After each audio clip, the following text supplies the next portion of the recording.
តើកិច្ចព្រមព្រៀងសន្តិភាពកម្ពុជាថៃមានន័យយ៉ាងណាសម្រាប់កម្ពុជា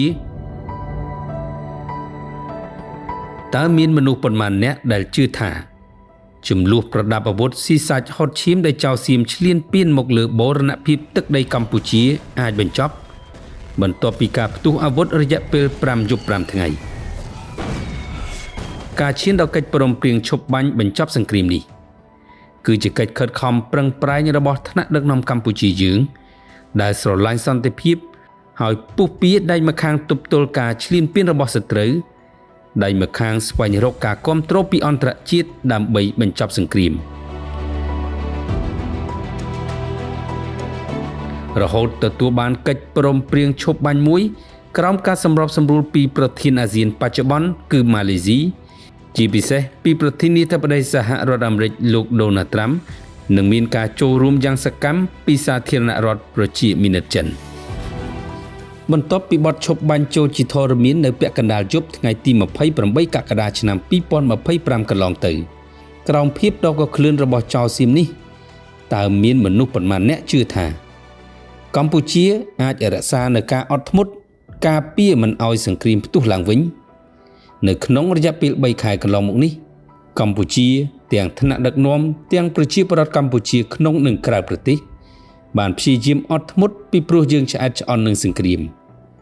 យើងបានឆ្លងកាត់សង្គ្រាមរាប់ទសវត្សរ៍មកហើយយើងយល់យ៉ាងច្បាស់ពីភាពអន្តរាយនិងការឈឺចាប់ដែលបន្សល់ដោយសង្គ្រាមហើយពាក្យថាសង្គ្រាមគ្មានទេអ្នកឈ្នះគឺមានតែស្លាប់ជីវិតមនុស្សខូចទ្រព្យសម្បត្តិគ្រប់សារពើហើយពលរដ្ឋរាប់ម៉ឺននាក់ត្រូវបង្ខំចិត្តភៀសសឹករកកន្លែងសុវត្ថិភាពការមិនផ្ទុះសង្គ្រាមនេះហើយគឺបានជួយសង្គ្រោះអាយុជីវិតនីតិហ៊ាននិងប្រជាពលរដ្ឋជាជនស៊ីវិលរាប់ពាន់រាប់ម៉ឺននាក់ទាំងសងខាងពីការផ្ទុះអាវុធរួចចុះបើសង្គ្រាមបន្តអូសបន្លាយរយៈពេល3ខែមកនេះតើជីវិតមនុស្សទាំងទាហាននិងជនស៊ីវិលប្រមាណអ្នកទៅដែលត្រូវបាត់បង់ជីវិតតើលំនៅឋានហេដ្ឋារចនាសម្ព័ន្ធប្រមាណត្រូវរងនឹងការខ្ទេចខ្ទាំហើយប្រជាពលរដ្ឋប្រមាណម៉ឺននាក់ត្រូវបាត់បង់ប្រាក់ចំណូលប្រចាំថ្ងៃក្នុងពេលផ្ទុះសង្គ្រាមប្រជាពលរដ្ឋខ្មែរគ្រប់រូបមិនបានដេកពួននោះឡើយអ្នកខ្លះដេកហូរទឹកភ្នែកយំអាណិតទាហាននិងជនស៊ីវិលដែលបានបាត់បង់ជីវិតនិងត្រូវរត់ភៀសខ្លួនយ៉ាងរន្ធត់និងតក់ស្លុតពលរដ្ឋខ្មែរទាំងក្នុងនិងក្រៅប្រទេស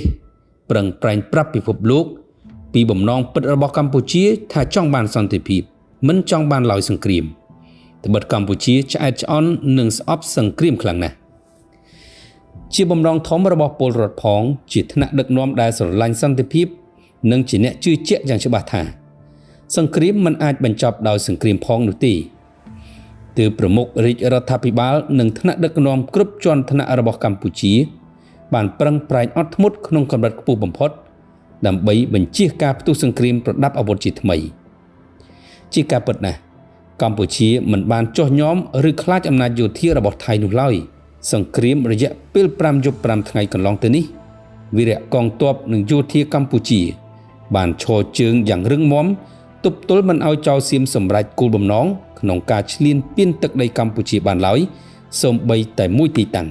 ប៉ុន្តែអ្វីដែលកម្ពុជាចង់បានបំផុតនិងស្របតាមបំណងប្រាថ្នារបស់ប្រជាពលរដ្ឋគ្រប់រូប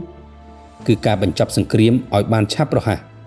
ដើម្បីការពារអាយុជីវិតកងទ័ពនិងប្រជាជនទាំងសងខាងឥឡូវនេះផ្លែផ្កានៃការអត់ធ្មត់របស់ប្រមុខរាជរដ្ឋាភិបាលនិងប្រជាពលរដ្ឋទូទាំងប្រទេសគ្រប់ជាន់ថ្នាក់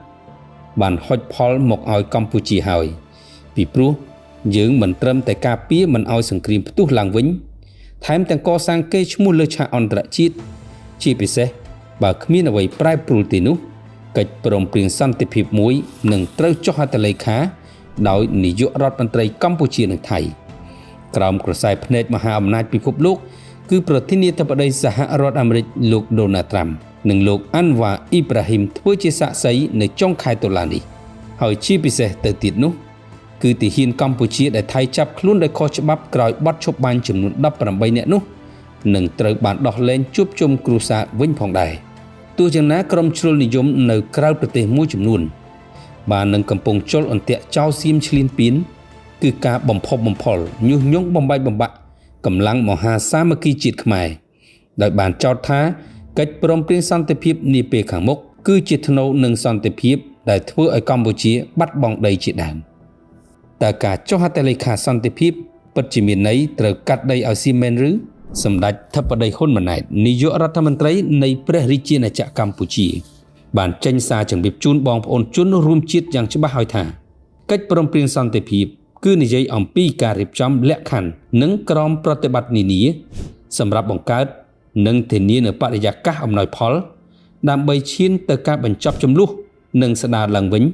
នៅទំនាក់ទំនងរវាងប្រទេសនិងប្រទេសសម្ដេចធិបតីបានអះអាងយ៉ាងច្បាស់ថាកម្ពុជាមិនបានឯកភាពលើកិច្ចព្រមព្រៀងណាមួយដោយរាប់ទាំងកិច្ចព្រមព្រៀងបទជបាញ់កាលពីថ្ងៃទី28កក្កដា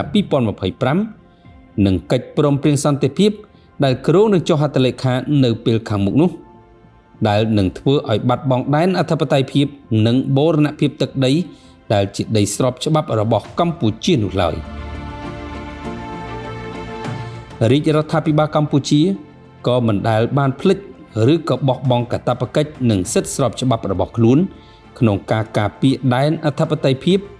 និងបូរណភាពទឹកដីកម្ពុជានោះដែរដូច្នោះហើយសូមបងប្អូនជឿទុកចិត្តលើរាជរដ្ឋាភិបាលត្បិតក្នុងរយៈពេលប្រយុទ្ធគ្នាមកដល់ម៉ោងនេះកងទ័ពរបស់យើងទាំងអស់បានខិតខំលះបង់អាយុជីវិត